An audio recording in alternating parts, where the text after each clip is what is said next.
Smell us now, lady. Welcome to MeatEater Trivia. MeatEater Podcast.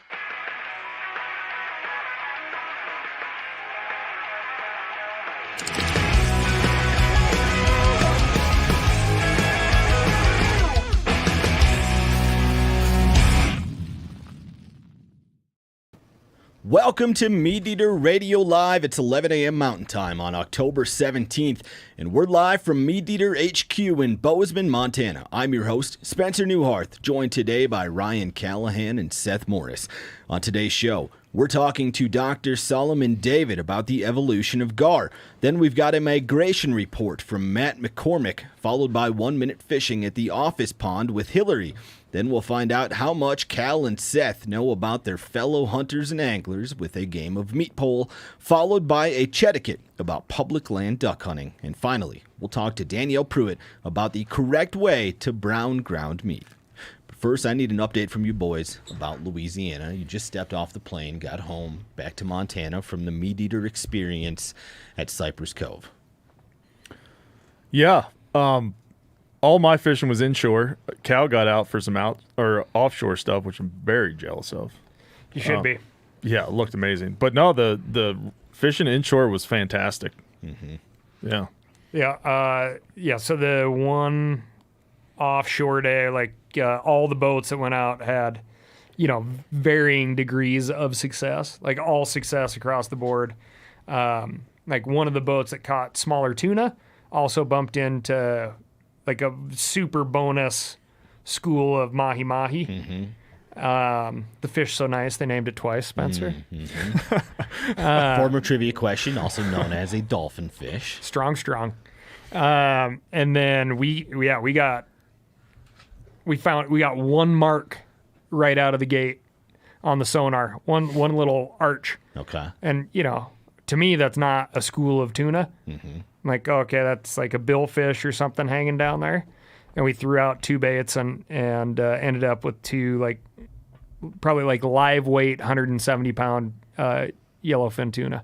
But I heard that you haven't brought it up yet, but the most envious catch of the whole 3-week experience was a gar that you caught, right? Yeah, the gar was awesome. That was super awesome. Yeah, very surprising. Extremely lucky. You weren't fishing for gar when you caught the gar. No. The whole deal was light redfish, sea trout tackle. Mm-hmm. And that's what I was trying to catch with little walleye-sized swim bait, and just had the magical hook placement, hook up on. Yeah, I was going to say, I'm surprised you got it to the boat, because we had hooked a couple gar too, and they were off in no time. As you would expect, right? Like armored scales and big old teeth and everything. Mm-hmm. So, it was just very lucky.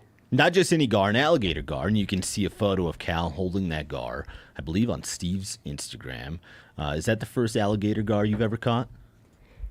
I would say so. I think I caught long nose gar in Texas. Oh, okay. Yeah. Well, because I'm, Montana kid. We're Traveled not man. Yeah, inundated with gar. Yeah. Speaking of gar, joining us on the line first is Dr. Solomon David from the University of Minnesota. Dr. David is an aquatic ecologist and one of the world's foremost authorities on gar. Dr. David, welcome to the show. Thanks for having me, Spencer, and the rest of you. Good to be here. Now, Dr. Solomon David and I have known each other for probably over a decade. It goes back to my days of working at a federal fish hatchery, and there was one spring where we raised millions of paddlefish there, and there was one spring where I think we had about a dozen albino, or technically leucistic paddlefish that were born. And once they got about 10 inches long, I tried to find some zoos and aquariums across the country who would want to take them. So I reached out to probably 20 zoos and aquariums, and one of the people who responded was Dr. David, who worked at Shed Aquarium at the time. And so I shipped him. Was it one or two paddlefish that I sent you in the mail? I think it might have been two. I think I kind of just helped broker that that connection there, because that went to the fish people on site at Shed, but I think it might have been two. So I sent him a couple of leucistic paddlefish in the mail. They didn't survive more than like a year, I think. But that was how Dr. Solomon David and I got to know each other, was back in my fish hatchery days. Was that part of the program where you're like, oh, if you want them to live, you're going to have to buy this other package? No, they were totally free. I was just doing it out of the goodwill of our federal hatchery, and there was a surprising lack of interest around the country from people not wanting to take a leucistic paddlefish. But Dr. Solomon David, I knew him and I would like each other because he was stoked on it. Dr. David, it says in our notes that you're a Gar evolution specialist, which strikes me as a really easy job. Be like, yeah, this happened, and then 200 million years later, same story. Yeah, it sounds like I don't really do much, right? If you're studying Gar evolution, they don't actually evolve, then, what am I sitting here doing, which allows me time to go on MeatEater and chat with you all. But no, I'm an aquatic ecologist, so I study how fish interact with their environment and with other organisms. The Gar evolution side is, it's part of my work. And as you mentioned, because Gars have these, what we found to be slow evolutionary rates, they haven't changed a whole lot in their appearance over time. And as you described, I think Spencer was asking, how did you not remember your first Gar catch? They got that long snout, lots of teeth, the armored scales. So they basically looked like that for the past 150 million years. So even if you don't all remember them, they've been doing that same thing. The next time you see them, they're going to look the same as they did previously. So they're really cool fish. They've been doing the same thing for a long time. And we're just trying to catch up with the science because that's significantly lagged behind what we know about a lot of other fish. And what other fish would have a similar story that they've been unchanged for 150 million years? Yeah, the next closest ones would be sturgeons, and like our story goes, the paddlefish. So sturgeons and paddlefish also have very slow rates of evolution, but Gars are still the slowest. There was recent research that we did that came out this past spring, led by researchers at Yale and University of Buffalo. That's Chase Brownstein and Dan McGuigan. I was a co-author on that study, and we found that Gars have among the slowest rates of evolution of any vertebrate. And if you kick out hagfish and lampreys, basically you're talking about just vertebrates that have jaws. Gars are the slowest. So slowest rates of evolution compared to things like coelacanths and crocodilians and sharks and lungfish too. So they've been doing what they've been doing, since before Tyrannosaurus Rex, and they've kind of persisted long past the dinosaurs. Now, when I worked at the fish hatchery that we talked about, I used to give a lot of tours, and we'd get to a Gar in the aquarium. I'd get a lot of oohs and ahs when I'd tell people that pioneers would put the Gar skin on the front of their plows to break through fields, that Gar scales were used as arrowheads, that some Native Americans would use them as breastplates, that they were used as currency and jewelry. So those are some of the reasons I love Gar. But what about you, Dr. Solomon? You've dedicated your career to these fish. Give us your elevator Gar pitch. Why are they so cool? Yeah, I feel like I gave away some of that already with that, that body plan that, hasn't changed. And they've been around since before the time of like some of our favorite dinosaurs. Like they date back to the late Jurassic period. So they're older than T-Rex and Triceratops, and they've outlasted them. If you look behind me, you can see some of the Gars that we've got. If you looked at a fossil Gar and you looked at a Gar that's alive today, they look very similar to each other. And they've got those armored scales, which are basically made out of tooth enamel, which is the hardest substance that our bodies produce. So they've got that armored scaling on them, which works well for them. But if you're, let's say, an angler, it makes them a little bit tougher to clean. You can't fillet them like you would a bluegill or a walleye or a trout. But they've got all these cool adaptations that have allowed them to survive relatively unchanged for such a long time. They can survive in freshwater and saltwater, as I think Cal and the crew kind of found. You can find them alongside sharks in estuaries. They've got poisonous eggs. Their eggs are toxic to mammals, birds, and most arthropods. And they've got those long jaws with lots of teeth. You can see the picture when we were working with Kayla Kimmel out of U.S. Fish and Wildlife Service. They get huge. The alligator Gar can get right around 8 feet long, 300 pounds. Nothing really messes with them except for humans once they get that big. And, they've got this adaptation where they can breathe air too. So you can see us working on this alligator gar at a national wildlife refuge. And we can do that with gars because they breathe air. If that was a sturgeon or some other type of fish, it'd be trickier because they can't stay out of the water that long. Whereas the gars kind of chill, and we can take our measurements, tag them, and get them back in the water. So really all these things have allowed them to be successful for a long time. All right, now besides just being like really cool and interesting to nerds, why should anglers and game agencies specifically care about gar? Yeah, I think that's a great question. When you think about gars, they're great environmental indicators. There's 7 species of gars, and all of them tend to migrate to an extent onto vegetation to spawn. So they do have some movement to them. Alligator gars will make big upstream and downstream movements. They move from rivers onto floodplains, so they can be good indicators of aquatic connectivity. They can also be hosts to freshwater mussels, which are also good environmental indicators. And as predatory fish, they help maintain predator-prey balances. So they help keep, let's say panfish populations from stunting and overpopulating. They can help help manage shad and other minnow-type populations, forage fish. And so they can, help keep ecosystem balance there and be indicators of overall aquatic ecosystem health. I think most anglers probably have a pretty low opinion of gar, and so it would be similar to like a coyote. If I were to suggest that state agencies need a little more regulation of coyotes, I would be laughed at. But could you say that with gar? Do gar need slightly more regulation than what they have today? Yeah, I would say the short answer is yes. And I think part of that is because we lack a lot of the data that we have on other game fish populations, like largemouth bass and trout. I like to say that we're 100 years behind walleye with what we know about walleye, which is Minnesota's state fish. So we got a lot of catching up to do. But because they are important apex predators, ecosystem environmental indicators, we don't know a lot about their population status and health. So we've got to catch up with that. And in order to do that, I think protections are needed. Because in a lot of states, we've done an analysis on this, they have unlimited harvest. So you can harvest as many gars as you want. And we know that fish like the alligator gar can live for over 100 years. The short-nosed gar, which is the smallest species, can live for 49 years. So when you got these long-lived fish and not enough data that we know about their populations, we don't know when we might pass a tipping point, right, to where we may not be able to recover that population and keep that as a natural resource. Now, a little treat for our YouTube audience is that we are seeing some photos from Solomon with alligator gar. And one we just saw there was it looked like, I couldn't tell if you were doing an autopsy or if you were cleaning one for it to be eaten. Have you ever cleaned and eaten these? I have helped clean them, and I've definitely eaten plenty types of gars. You're looking at a picture from an alligator gar rodeo that we work with down in Louisiana. And this has been extremely valuable to our lab because we're able to get samples and data off these fish that are being harvested, and the stakeholders, the anglers there, have been really, happy to work with us, and so we're able to share the data with them, help sort of contribute to the knowledge about these fish. And they clean these big alligator gars at one of the bars along the Amite River, and then people come to the bar and they eat fried gar, gar balls, which are gar hush puppies, and so everybody kind of has a good time, eating these fish and kind of taking part in the value of these native species. Describe the taste for me. I think a lot of gar that people harvest end up in a ditch somewhere. Yeah. They throw them in their garden and write it off as fertilizer. But what did it taste like?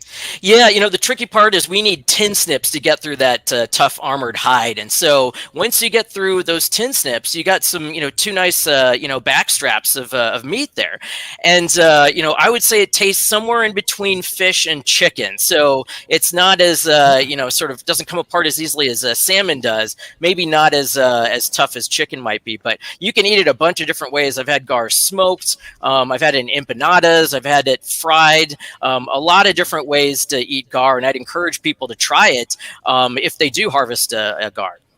Gar, like they're visual, right? Like they're up rolling on the surface, even in that like froggy, oxygen depleted zone that you try to like push through when you're rowing. You're like, nothing really lives here. So they take up a really great space. They provide opportunity where there's a lack of opportunity. And then from like a fly fishing side of things, like they're really visual. Yeah. Like you see them, chances are if you get a bait close to them, they're going to at least move towards it. They're a really exciting fish, man. It always bums me out when folks shoot them or catch them and chuck them on the riverbank just for no reason. Are they selective though? Like the excuse that I always hear for removing that fish from a system is like, oh, they eat the fish that I like to eat, right?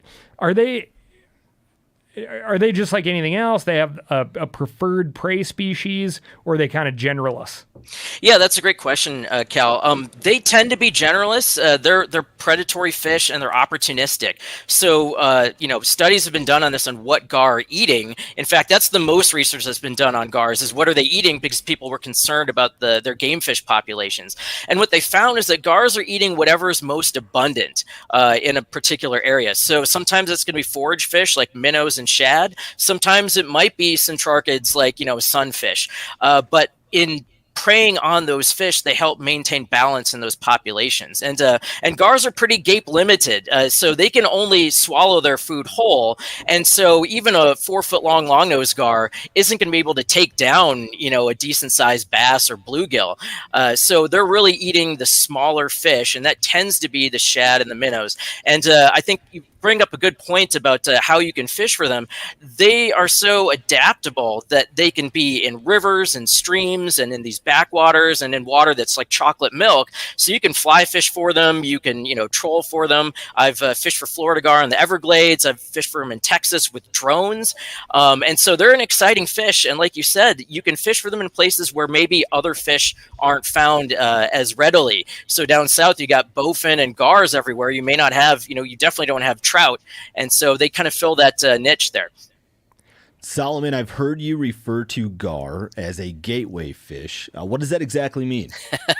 Yeah, I think if you look at shows like River Monsters that came out maybe almost 20 years ago now, that kind of opened the gate to these sort of bizarre sort of charismatic megafauna out of rivers, and alligator gars are like that. If you look behind me, I've got an alligator gar skull here from a 7-foot 10-inch alligator gar. Wow. That was about just over 200 pounds and 48 years old. So you got these giant fish that people think are cool. They're very bizarre looking. Maybe they think they look scary. They're not dangerous to humans, but it serves as kind of this gateway to these non-game native species. So maybe people learning a little bit more about freshwater biodiversity, or what's that fish? Where does it live? How does it get that big? And that can maybe lead to people wanting to fish for different types of species besides maybe traditional game fish, and maybe a gateway to other species like different types of buffalo or suckers or drum or bowfin. So I think gars work as a great sort of conservation gateway fish to learn more about freshwater biodiversity.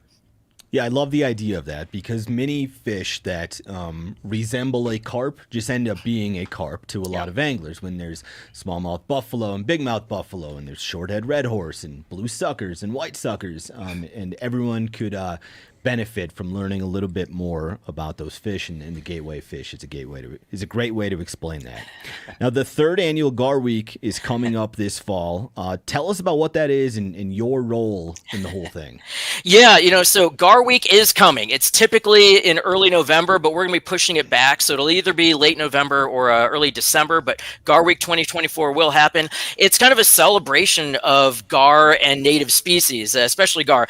What you can see here is a picture that Spencer took at the hatchery, which shows some kids touching a longnose gar. So really that's kind of celebrating these kind of weird ancient fish and kind of just sharing knowledge about gar, why they're important, just some interesting facts, gar puns. People have fun with it.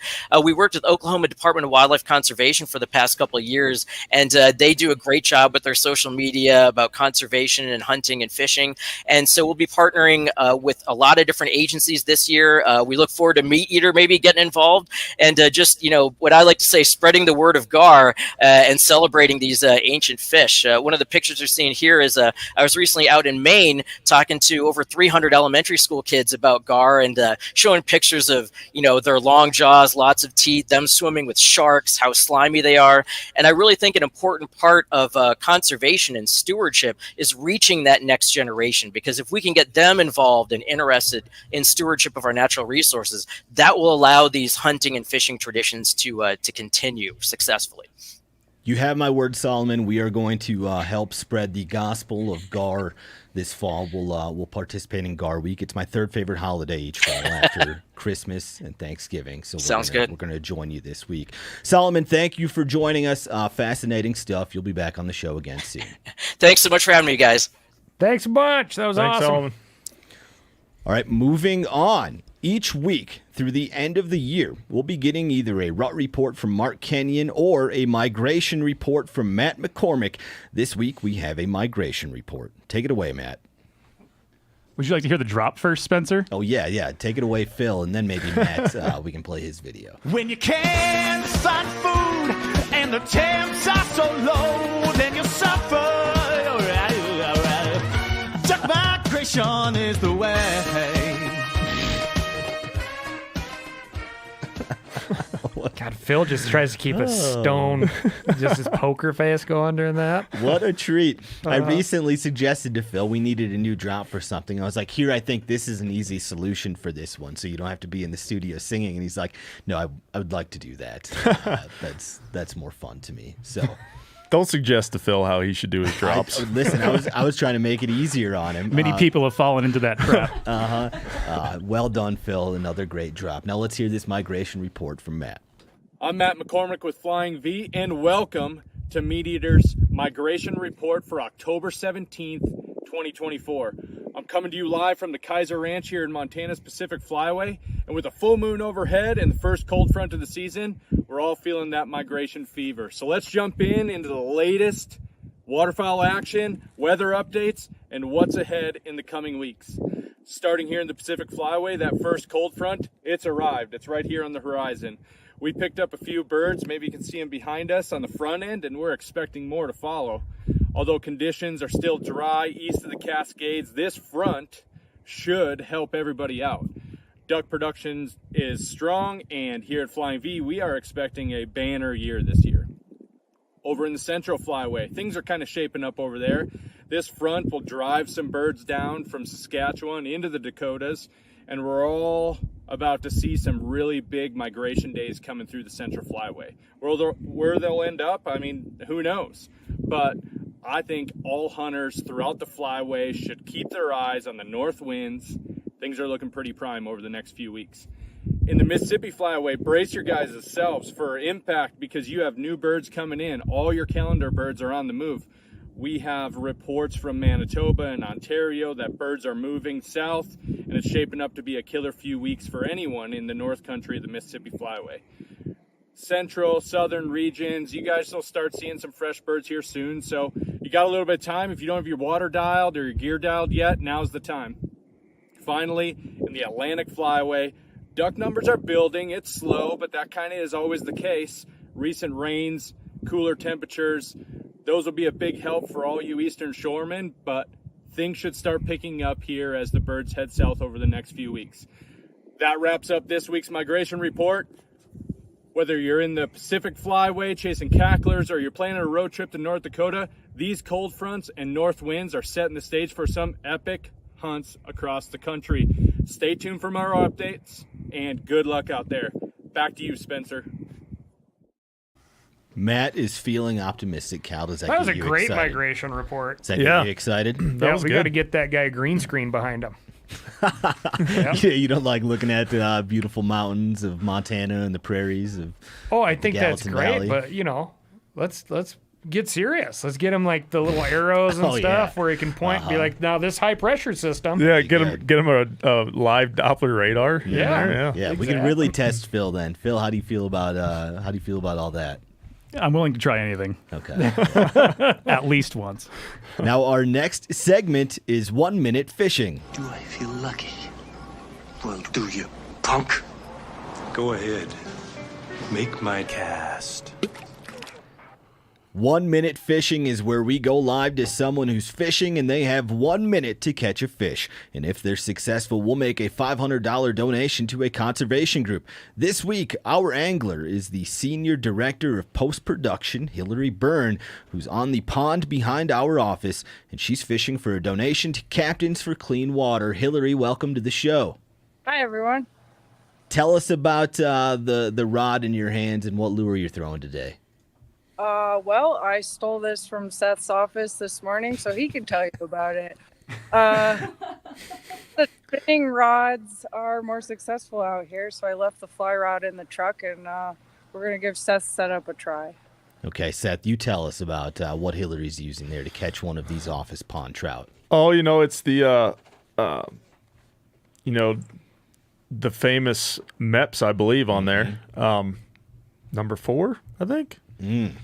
Yeah. What color are you going with? It's like the yellow with the red dots. Oh yeah. Oh, that's Panther Martin, right? Oh yeah, Panther Martin. That's my mistake. And Hillary's not kidding. This office or this fishing rod just sits in the corner of Seth's office every day. Now, Hillary is an experienced fly angler, but doesn't have as much experience with the fishing rod. So Seth was doing some coaching out there before. How did that go, Seth? You feel good about this? Yeah. At first, things were kind of hung up in the brush a little bit. Okay. Took a little bit to kind of get in the swing of things, but no, she's doing great now, and I'd imagine she's going to catch a fish here, right, Hillary? Let's hope so. we have yet to have a successful angler at the MeatEater pond for 1 minute fishing. Hillary, we hope you are the first. Your 1 minute of fishing starts as soon as you take your first cast. Go ahead. Here we go.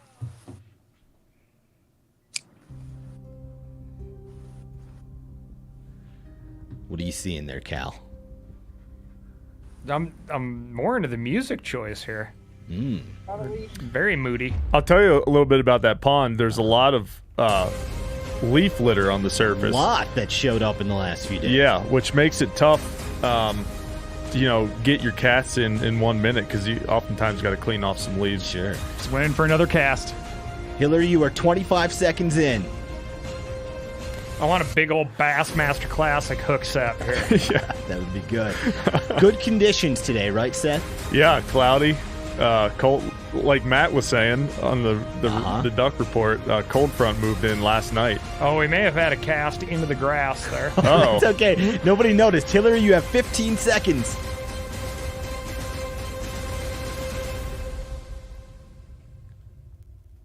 Don't think it's happening today. Sorry, Hillary. Thank you for joining us, though.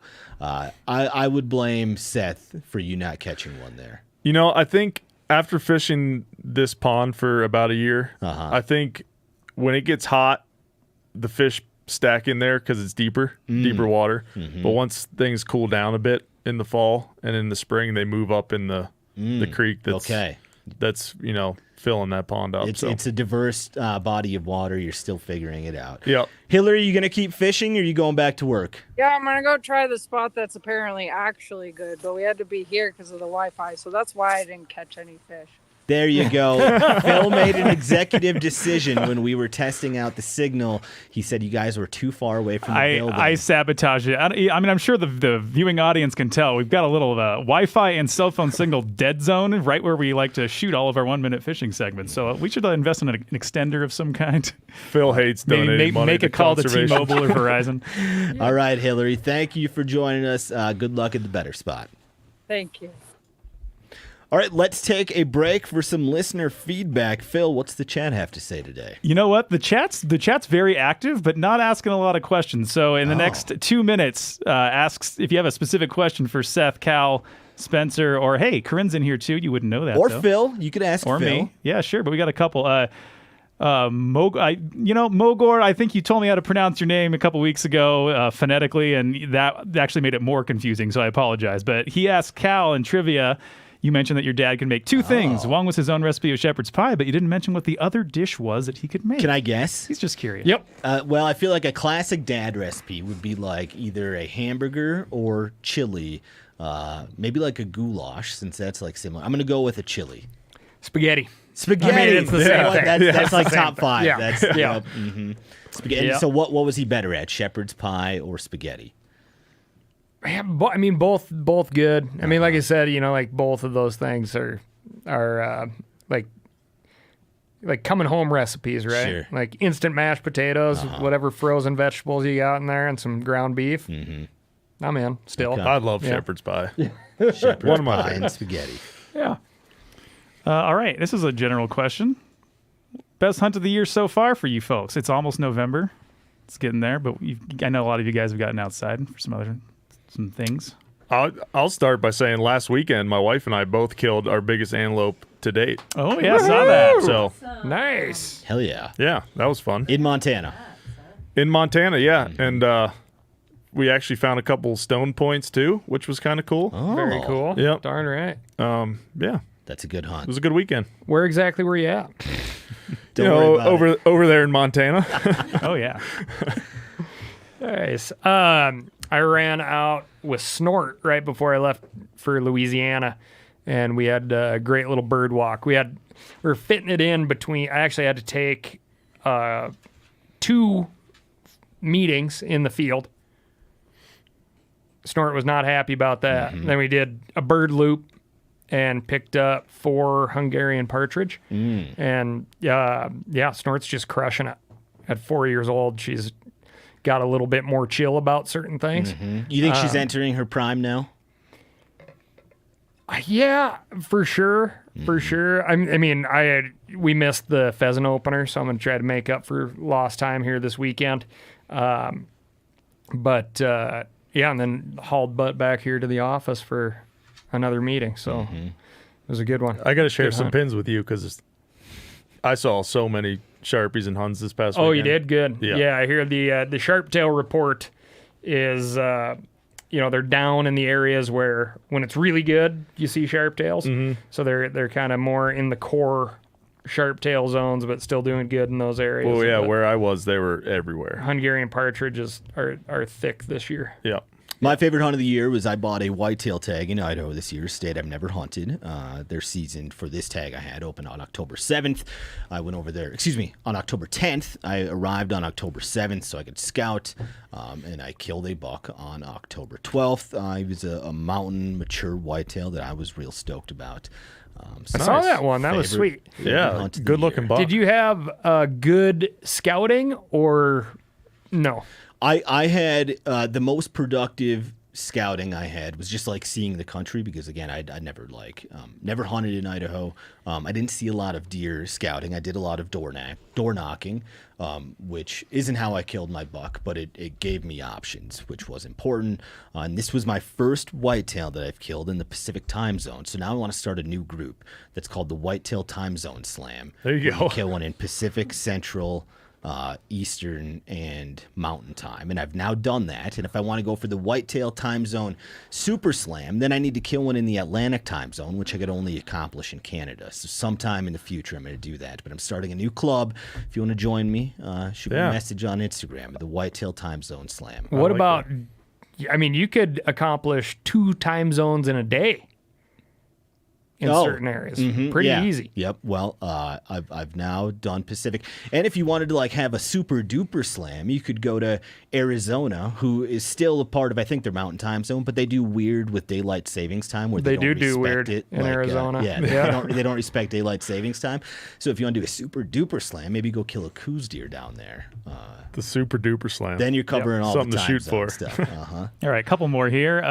We've gotten this question multiple times, but Andrew's asking, hey, Spencer, have you ever caught a gar on the Jim River? Oh, yes. The Jim River flowed about 10 miles away from where I grew up. The first boat I ever bought was a $400 14.5-foot tiller boat, and that was bought so I could fish on the Jim River. So I caught mini gar. I'd often be targeting catfish there, and you'd get these little light bites, and that was a classic situation of where a gar was about to rob your bait. Oh, nice. Nice. Yeah, and then Cal, I threw this picture up when Solomon was on the line, but here's your gar, and Fire on the Bayou is asking how long did you fight it for? Yeah, I did get a good video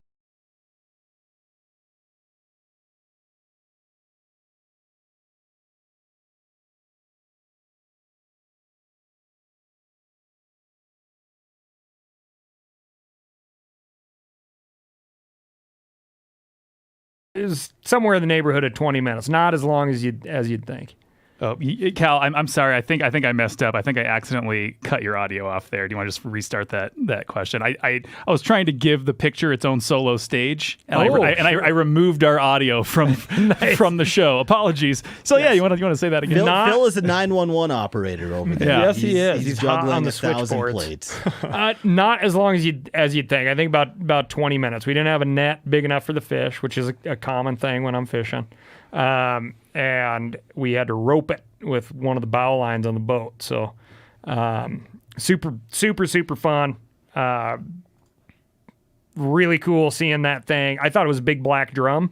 So when it finally came up to the surface, I was amazed, right? Because, there's no way, 9 times out of 10, you're not going to keep that thing on the line because of the teeth and the how abrasive the scales are on that thing. So just snap the line. Another treat for our YouTube audience. You'd get to see that gar that Cal was just talking about there. Phil, I noticed that there was a Phil question there that you didn't want to answer. You ignored it. What's going on? We've got another round at the end of the show. Yeah. Okay, because we all want to know too. All right, edge of your seat. Moving on, our next segment is Meat Poll. I said, show me your meat, boys, and take my poll. Welcome to MeatEater Radio. I got a game to play. Phil, we should put all these on an album and sell it. There we go. Yeah, I'll stand out in Times Square trying to hey, check this out. Uncle trivia drops? Nope. He dresses Mario. Yeah, I was thinking Elmo. I was thinking sad Elmo. Uncle Phil Cracker over there Something with about the another Elmo thing that creeps me out. wonderful drop. All right, Meat Poll is a test of how 500 MeatEater listeners about personal preferences and personal experiences in the outdoors. Your job is to predict their answers. Now, there are 3 questions. Whoever is the closest to the correct answer between Cal and Seth gets a point. The first person to 2 points will be the winner. In the chat, you should play along too. If you get it within 1 point of the correct answer, Phil's going to shout you out at the end. He's gonna watch who has the right answer. Well, Corinne is going to watch as well. They're all going to watch. So put your answers in the chat. But this is a game between Cal. So you and can't Seth. look at the chat, Seth. I'm not going to either. Well, it's not like the chat knows the answer, but they're just maybe informing you. Yeah. All right. All right. Question 1. You're the host. This question was for dog owners only. What percentage of MeatEater listeners said their dog sleeps in bed with them at night? What percentage? And go to a decimal place for us. What percentage of MeatEater listeners said their dog sleeps in bed with them at night? Cal, dog owner, where does your dog sleep at night? In bed. Your bed. Yeah. Seth, dog owner, where does your dog sleep at night? In bed. How about the cat? Oh, the cat's in a different room, buddy. Barely in the not house. allowed in the room at night. Corinne, double dog owner, where do they sleep at night? Not in the bed. Not in bed. On the floor, on their beds. Corinne, if Yupik wasn't so damn big, would he sleep in the bed? I mean, sometimes Squid will get up on the couch, but my dog is 125 pounds. So yeah. And then the other dog weighs as much as that dog's leg. Yes. Yeah. Phil, also a double dog owner, is that right? Yeah, that's true. Where do your dogs sleep at night? You got Mango and Blueberry, the fruits. Mango sleeps with my oldest son in his room. She's a little Australian Kelpie, black, slick, full of piss and vinegar, and Blueberry sleeps in our room on the floor. He is a large. Okay. God, this makes me want to change my answer. All right. So Seth and Cal, you have your answers for, again, what percentage of MeatEater listeners said their dog sleeps in bed with them at night? Go ahead and reveal your answers. We have Cal saying 33.6%, and we have Seth saying 67.8%, and Corinne, who's playing along for fun, says 40%. Oh, you know what? Yeah, we had a last-minute entry just now that I think is the closest one from the chat. Okay. So, what was your answer again, Seth? 67.8. The correct answer is 48.6, meaning Cal gets that point. Way off. He was 15 points off. About half of the listeners said that their dog sleeps in bed with them at But I night. beat you guys. And at 40. unless I'm mistaken, Brian Bradford got the closest. There were dozens of answers. I might Brian have missed Bradford, yours. well done. 1.5 percentage points off of the correct answer. Nice. Now, a recent study from Total Vet showed that 76% of American dog owners allow their dog to sleep in bed with them at Wow. night. So outdoorsmen or MeatEater listeners specifically are less than that. The number one reason people don't allow their dog to sleep in bed with them is because of cleanliness, followed by concerns about fleas, and because the dog moves too much. That same study found that 33% of married dog owners said they sleep better next to their dog than they do their spouse. If I gave my dog fleas, she wouldn't matter. She wouldn't mind. I don't get it. We oftentimes have like straight up mud in our bed from our Yeah, dog. exactly. You just get over that real quick. Seth, do you sleep better next to Wiley or next to Kelsey? Probably Kelsey, because Wiley likes to get real close. Oh. Kelsey and I, Gets when welded we up go to underneath bed, you. we're going to sleep. Uh-huh. Okay. The dog owner, dog- he's got other ideas. And oftentimes Wiley likes to sneak up and like you'll wake up and her head's like on your pillow with you. Oh. Or she's like she's just all over the place. When I first started, my labs were outside 100% of the year. Then you loved him. And they were, I do think, like, if you're interested in having, like, very cold weather resistant and water resistant Labradors, having them sleep, they can be inside with you and hanging out, but when it's time to go to bed, they go outside into the kennel. That's the way to do it. Yeah. Not under the covers, though. Nope. Question 2, and again, we have Cal with 1 point. Seth with 0. We need Cal to get this This right could be the game. to win, This could be or it. if Seth gets it right, we'll go to question 3. What percentage of MeatEater listeners think they could beat a mountain lion in a barehanded fight to the death? What percentage of MeatEater listeners think they could beat a mountain lion in a barehanded fight to the death? Again, I polled 500 people from our audience to get this answer. I mean, your life is on the line. So you Sure. better think you can win. Uh-huh. Okay. Cal has yet to write down an answer, though. What percentage of MeatEater listeners think they could beat a mountain lion in a barehanded fight to the death? If you'll recall, we used to do this as a different show on MeatEater Trivia, but when we talked about doing MeatEater Radio, I thought I would peel that off from there and make it a segment in MeatEater Radio. I think it fits better over here. So you're not going to hear this on MeatEater Trivia anymore. Meat Poll is going to be for MeatEater Radio. Without revealing anything, someone in the chat got it right on the money, Wow. down to the decimal point. Okay. And I see Seth watching very closely. I was seeing some 70-some% come up in there. I'm like, Oh man, you guys have too much of an ego if you're in the 70s. yeah. Oh yeah, unbelievable. Are you boys ready to reveal your answer? Go ahead and reveal your answers. We have Cal saying 54.4% of MeatEater listeners think they could beat a mountain lion in a barehanded fight to the death. And we have Seth saying 26.3. What's that game show, Phil? Show me 54. That'd be That's Family Feud. Oh, okay. Which everyone from the crew strongly dislikes. Not me, Spencer. The correct answer is 21.5. Seth was just 5 percentage points away from the And correct answer. The alternate universe Colin Farrell chimed in. Oh, not the MeatEater. He's also a handsome chap, but he guessed 21.5. Colin Congratulations. Farrell, well done, right on the nose. Now, I asked this same question at the Boise live show in April, and 34% of that audience said they believed they could beat a mountain lion in a barehanded fight to the death. So people from Idaho are more likely to think they could win that battle than just our general MeatEater audience. Do you believe that, Cal? Does that seem right based on what you know about folks from Idaho? I mean, there's a lot of cat hunters in Idaho. So, yeah, maybe. Yeah. Now, I like according it. to the Mountain Lion Foundation, 15% of mountain lion attacks are fatal. But I doubt the other, 85% end with the mountain lion dying. So, guess we'll never know. I was going to say, fatal for who? All right, here is question 3. Whoever's closest between Seth and Cal will be the winner. What percentage of MeatEater listeners think Seth is a better angler than Chester?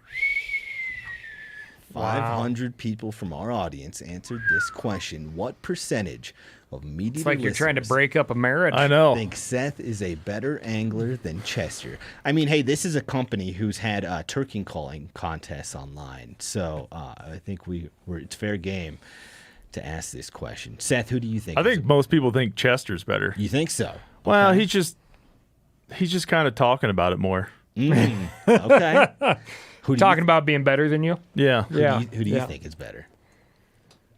That's an unfair question. We could go species specific. How about walleye? Who's a better walleye angler? Oh God, you have to go with that. Why couldn't you ask just like muskie or something? Who's better at muskie? Chester. Who's better at trout?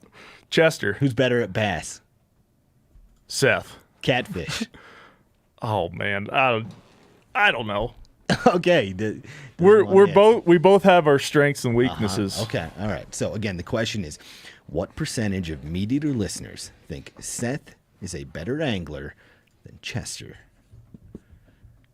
Seth, are you ready? Yeah. Cal, are you ready? Yep. Reveal your answers. We have Cal saying 42.1% and Seth saying 40.1%. Wow. You guys are both in the ballpark, I'll tell you that. One of you is 1 percentage point off of the correct answer. The correct answer is 43.1%, making Cal our winner.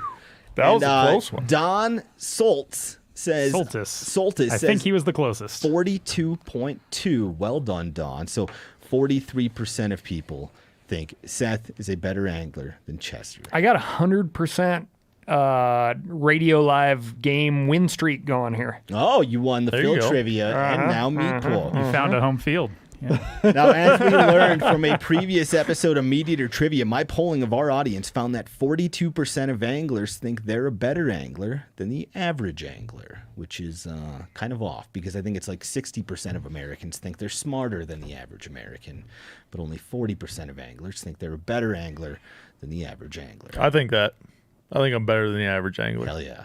Chester's the average angler. Yeah. I think that's Seth the is way it better. should be. I mean, yeah, humbling.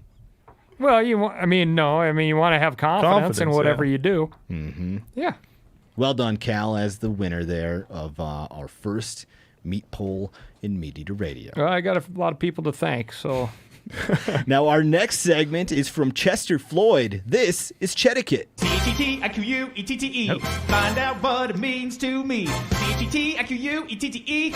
Take care of CHET. Sock it to me, sock it to me, sock it to me, sock it to me, sock it to me, sock it to me. This week, Chester is answering a listener's question about duck hunting on public land. Everybody, my name's Chester Floyd, and I'm coming at you from yet another beautiful campfire in Wisconsin. We got a real ripper going tonight. And anyways, this week's Etiquette question comes to us from Ben. Ben writes, Dear MeatEater crew, opening morning of Southern Zone duck season in Wisconsin, my buddy and I ran into a situation that got us thinking about public land hunting etiquette.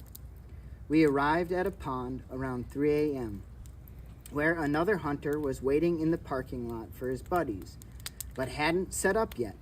We politely discussed where we'd be hunting, but he claimed we'd be too close, even though we'd be 300 to 400 yards apart. To avoid conflict, we moved to a different spot. His buddies didn't arrive until much later, and we started wondering, does sitting in the parking lot reserve your spot? Or should we have just gone to our original location since we were all ready to set up? We'd love to hear your thoughts. Well, Ben, I do have some thoughts for you.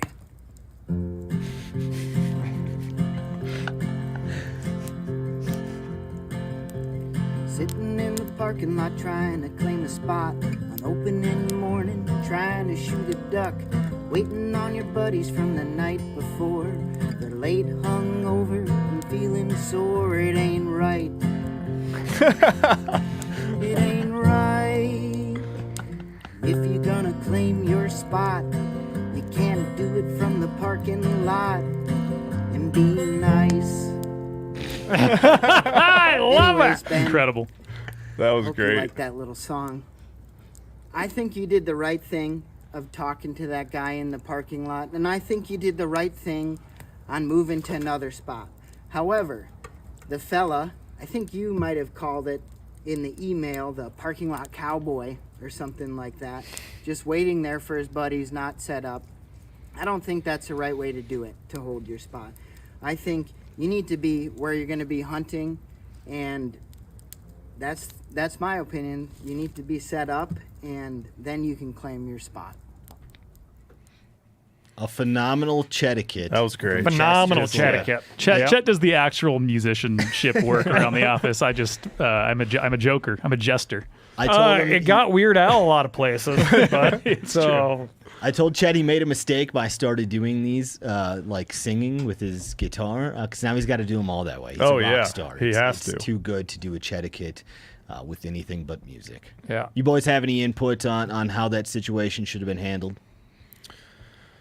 I think the dude in the parking lot, I would hope, ripped his buddies a new one when they showed up, like being late like that. Yeah.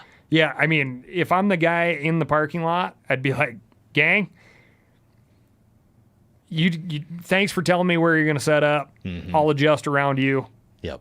Yeah, I mean, he's not there. I agree. I think you and Chester had the right take. Seth, anything to add? No, I agree 100%. You can't hold a spot like that by just sitting in the parking lot. Right, because it's like, okay, well, is being on the road to the location good enough to hold it? I mean, come on, dude. Yeah. Yeah. Chester's going to write a song about you if you try to pull that move again, Parking Lot Cowboy. All right, joining us on the line next is Danielle Pruitt, who has a new cookbook out right now called Wild and Whole. Beautiful Danielle, cookbook. It is beautiful. Danielle is going to talk to us about the proper way to brown ground meat, a simple step that many at-home chefs mess up. Danielle, welcome to the show. Hello, how are y'all? Doing good. Danielle is standing in her kitchen right now. Now, Danielle, browning meat is a skill that every person should have. With that said, when someone is told to brown ground meat, what do you normally see happen? Oh, they gray it. Okay, they gray it. What does that mean exactly? Well, browning meat, I mean, is like the term is coined because you're looking for a brown color in the meat, but the whole purpose is to infuse flavor in the meat. So pretty much every recipe, especially like a braised dish or a stew, you start by browning the meat first. It's not really there because you're trying to cook the meat through. You're just taking that step to make the meat as flavorful, meaty, savory as possible. So when you kind of like glance over that step, that's when your recipe comes out tasting like really dull or just like lackluster. And no amount of salt is really gonna fix it. So you only get that by like really getting it brown whenever Okay, I think our connection dropped there for a second. Danielle, walk us through step by step the process leading up to putting that meat in a pan. Yeah, so as you can see, I got this plate that looks like it's just meat is just flattened out on a plate. This is actually ground by North Bridger bison, but I chose this because it came in like one of those plastic bags, you know, and when you defrost it, juice is everywhere. All that liquid makes it difficult to brown meat. So the first thing I do after defrosting is put it on a plate and I pat it really, really dry first. So that's like the first step, is don't just like dump a wet bag of meat into the pan or else you're gonna steam it. And that's when you get kind of that grayish looking meat. So really the way I like to think about this is to imagine like you're making a giant smash burger is kind of the easiest way to put it. Okay. So I'm making a soup. This is from, I'm letting my pan get hot here. This is my cookbook, and this is the recipe I'm doing. It's just like a really simple, like weeknight meal soup with ground venison in it. So I'm making it in this Dutch oven. It's a stove. It's an enameled cast iron, so it retains its heat really well. So you want to get your pan really hot, and then you're going to add some sort of fat or oil. Use something that has a high smoke point because you want the pan really hot. I'm using beef tallow. I think tallow is a great for cooking venison. But you can use like avocado oil, grapeseed oil, or canola oil. Those are all high smoke points. And the reason why I like tallow is also because it has like a meatier flavor that I think just tastes good. We can hear that pan getting hot right now. Danielle, are we at medium high heat, medium heat? What are we doing on the stove? This is pretty good. This is like on high heat. Okay, high heat. Down, but you want to get it pretty hot. And I'm by myself at home, so I'm on a tripod. So once I get this in, I'll show you what's going on in the pan. But the pan is like pretty cooking. And then I take or whatever, and I literally just like lay it in there like I'm making a big smash burger. That is exactly what that looks like. She's now adding the ground meat to the pan.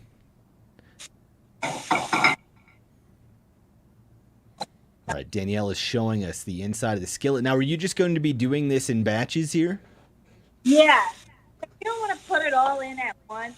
You can make it a little thicker. But I like to work there's like space.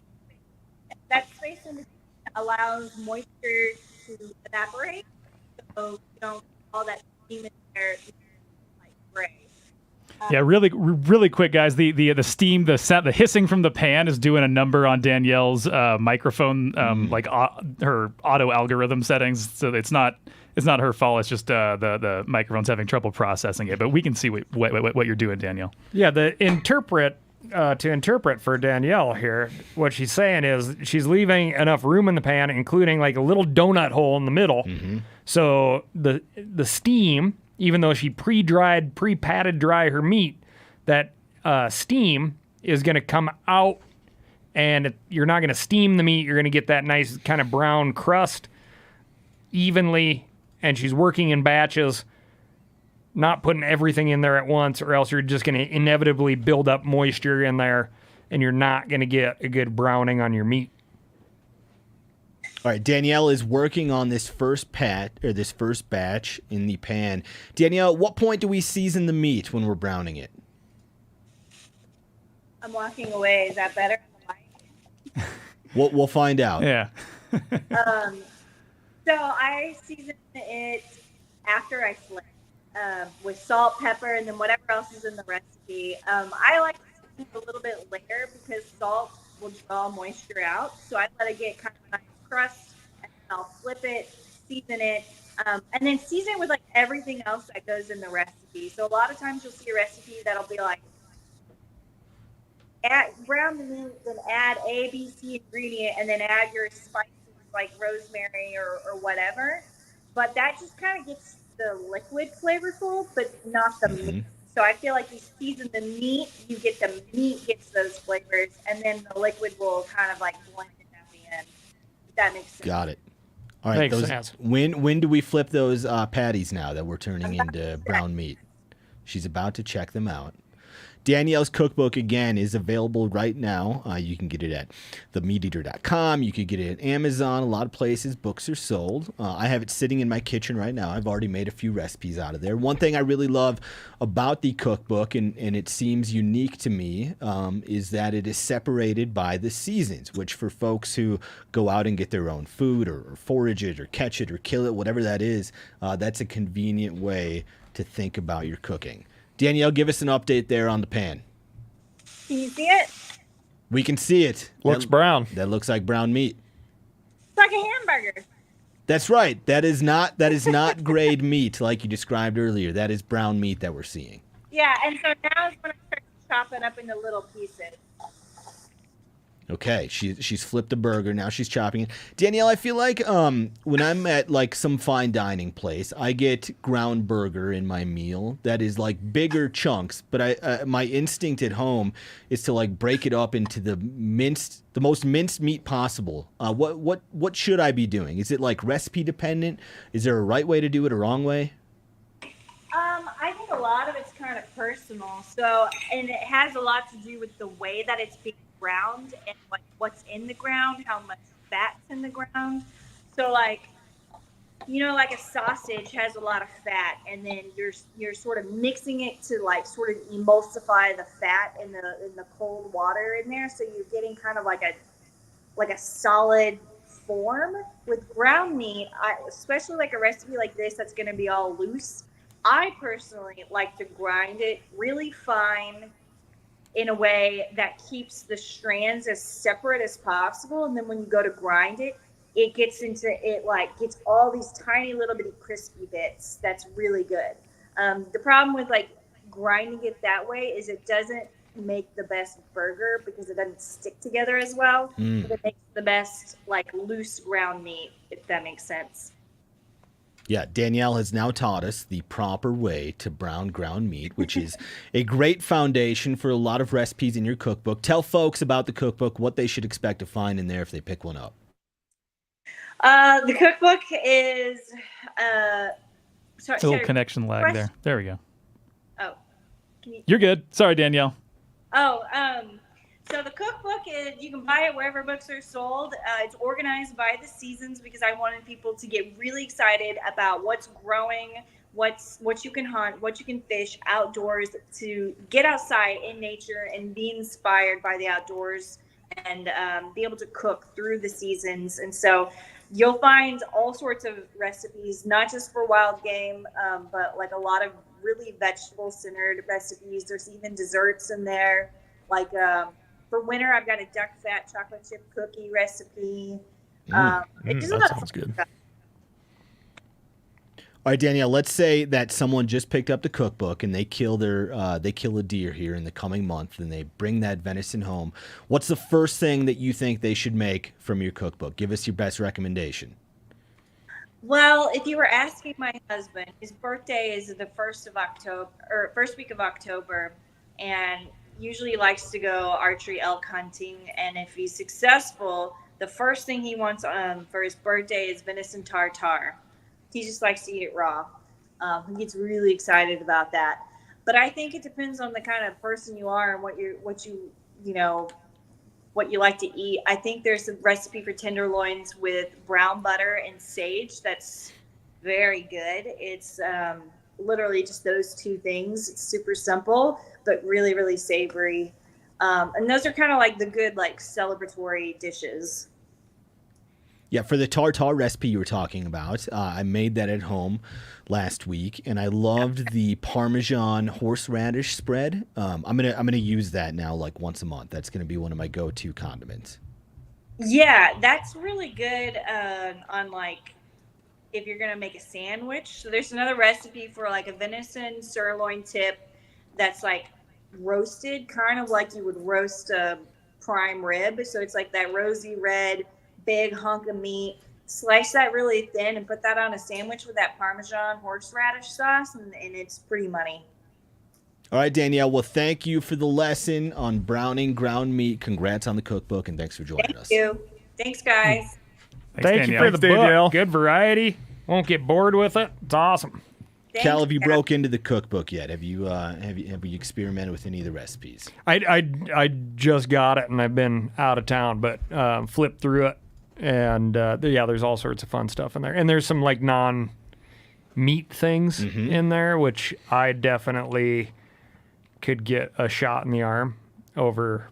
I get obsessed over turning over the freezer. Sure. So I'm more of the protein-oriented cook. So there's like some bruschetta and stuff in there. There you go. Yeah, it's good for you. You're going to explore beyond the fall section when you get into it. Yeah, exactly. The squash blossoms, stuff like that. Yeah. That sounds. Feedback. Yeah, another big meaty question here. It'll work. There we are. And Morton94 says, I'm looking for a career change. My passion is the outdoors. Any suggestions for a career to look into? We had a trivia question about this at one point, and Seth can speak to this more, but there was some polling done of thousands of Americans asking them about their careers and their stress level and their happiness and their pay grade and time off and stuff like that. And that polling found that the happiest people, the happiest Americans are working in the forestry industry. So I guess that would be one of my recommendations. If you work in a place that you're looking to just be happy in general, those people seem to have less stress. They were stoked on their pay and really loved what they did. Seth, does that seem right to you? Yeah, I would say for the most part. But I guess to play devil's advocate a little bit on that is you often look at a forest in a different way that a normal person would. Sure. Like a normal person might go into a stand of trees and be like, "Oh, this is like beautiful," and whereas like a forester, something's like, "There's an invasive." These trees are like all, I don't know, overgrown and like not healthy, and you just kind of look at things differently. Yep. But as a hunter, you also look at it differently because you're like, oh, this tree is going to be producing food here in like a month or, so. And I imagine it in forestry, it's a wide range of education levels that you can have and experience levels. Totally. Again, happiest career field among Americans. It is a great career field. Cal, anything to add? Yeah, I think on our connectivity problem is really messing up the happiness of that job, because it used to be out of cell phone service for the most part. And as long as you were out of your truck and outside of the truck radio, you couldn't be bothered. Sure. Which I'm sure is what made those people so happy. Now, it's like there's cell phone service damn near everywhere. So, yeah, I mean, come on. As we talked about with Solomon David, I was a fish biologist in my former life, and I loved it. That was very fun going to work every day. It's oftentimes rewarding work. Yes. That's for sure. Yep. John asks, is there a release date for the new MeatEater American History audiobook? And then Randall piped in the chat, hey, John, MeatEater American History Volume 2 comes out in February. We're actually recording it next week. The podcast studio is booked all week. It's a bee in my bonnet, Spencer. Yeah. But we're going to make it work. And Randall's not stressed at all about it. He's doing great. Completely put together. So MeatEater American History Volume 2 coming out in February. That's right. Favorite thing to make with a bear shoulder? Micah got his first black bear this year. You guys have any shoulder tips? Green chili. It's a great one. Lots of connective tissue in the shoulders. The bummer is if you part out that shoulder, there's actually really tender meat in front shoulders, which a lot of people don't think about. But you can cook that shoulder whole on the smoker and then part it out, drop it into like a green chili or a red chili Colorado, something like that, and it's absolute winner. Killer stuff. Yeah, I like just like blade roast, Yes. Like drop that thing in a crock pot and like being able to just pull a full scapula out of a slow cooked piece of meat is pretty satisfying. Yeah, get the old Betty Crocker cookbook and the Italian pot roast recipe for bear is great. Yeah. I've only been served bear. I haven't cooked it myself, but in Pardon My Plate, we cooked some coyote, which you have to handle similar to bear because it's a predator and you're worried about trichinosis. That we just put in a crock pot, and I could have told you it was any sort of red meat in the world, and you wouldn't have known the difference. So as Seth suggested and Cal, crock pot might be the way to go. Do you guys have bucket list states that you have not hunted yet? It's from Enzo. Iowa. We talked about on a previous show. We ranked the states we'd love to have a hunting property in. I'm building points in that state. It's going to happen soon, but I'd put Iowa on the bucket list. And then, my new silly goal with the whitetail time zone slam. I got to go to Quebec or New Brunswick or something over there. How about you boys? I want to do the Kansas thing, like on public East or walking. West? Probably east. Okay. And then more so a bucket list animal rather than state is moose. But, I mean, I'd love to hunt one in Alaska. So, Cal? Give me an excuse. I'll hunt any state and be real excited about it. Okay. So. And the question that they were referring to earlier that was directed at me is from Colin. Any plays or shows coming up, Phil? The answer is yes. I'm not doing the Christmas show this year, but I am. There aren't a lot of adult male parts in Annie, unfortunately. But I am doing a show in February that I'm excited about. It's like it's outside of the big historic theater in Bozeman. It's sort of like an I don't want to say off Broadway, but it's a smaller play called The Minutes, sort of like a 12 Angry Men, like a bunch of people deliberating in a room. It takes place in real time. So like that kind of stuff is a blast. Like I'm excited to dig into it. So if you're in the Bozeman area in February, check that out. I will be. I'm going to go see it. Could we call it off Broadway? Maybe a few more ops, actually. Yeah. Several. Anything else, Phil, from the chat this week? I don't know if you guys saw anything that popped up that you guys want to tackle, but I saw is there a chance of Phil going out on a hunt that's going to be? Oh yeah, I did start that one. Boop. Will it be a hunt that you will go on, Phil? I've actually been on a few hunts, multiple with Ryan Callahan here. He got me my first pheasants. But nothing I do will ever be filmed. I can guarantee that. So don't look forward to that. But yeah, I don't really have the fire in my belly for it. But every time I get out there, I just love being outside and learning a ton of stuff that I don't know much about. And Cal's a great host. So yeah, hopefully we can get out there soon. All right, that brings us to the end of the show, and we're starting a new tradition this week. We're going to end each show with a video. It might be funny or educational or gross, and this week's is a little bit of all three. Here is Steve cleaning a stingray. We'll see everyone back here at the same time and place next week for more MeatEater Radio. All right, we're going to demonstrate the low yield. Big old stingray. Yeah, usually a lot of times you're doing these, you get the treat of a lot of the little babies coming out of it. Because they're like viviparous, I think is what they call it. Oh, really? Like live bird. And what do we call that? Snake wings, you said? Oh, this would be a ray wing. There's one. So we got to skin them yet. There's two fillets, right? This side's real thin.